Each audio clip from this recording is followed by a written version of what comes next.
We have a voicemail number. That number is 219-2-David-P. Take a listen to this voicemail question about a logical fallacy.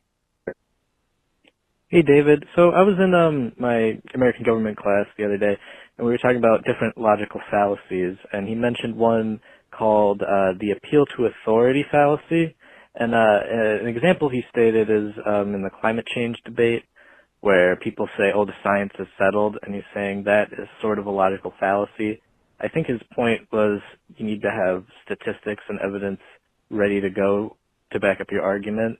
But I was just wondering what your thoughts on that were, and I was wondering if you would do a logical fallacy video about it, maybe in the miniseries. Yeah.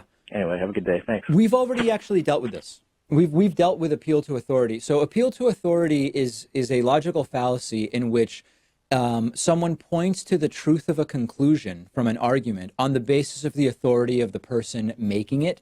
So, for example, it would be, I don't know, fire is hot because a fireman said so. The fireman saying it doesn't prove that the fire is hot. So in that sense, it's a logical fallacy, but appeal to authority is a little bit more complicated. Let's see if we can think it through.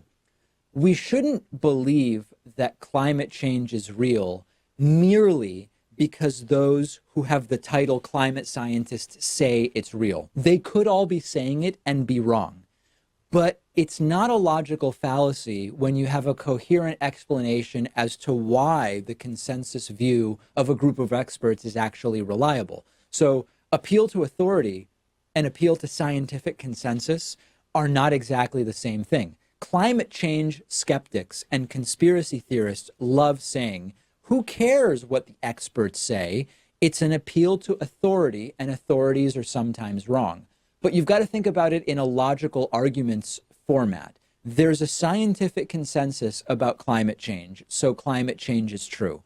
That is an appeal to authority if that's the full extent of the argument. But that's not the argument, right? The reality is there's a scientific consensus about climate change among climate scientists. Climate scientists have come to this conclusion on the basis of decades of studying their field and collecting data.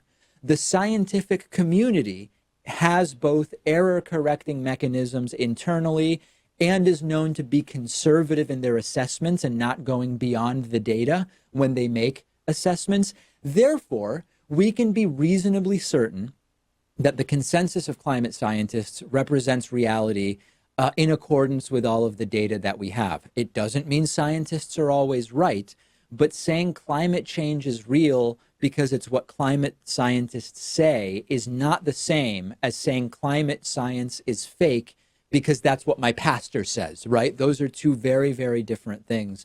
And I'm glad you're thinking about it. We've got a great bonus show for you today. Become a member, become a patron. I'll speak to you then.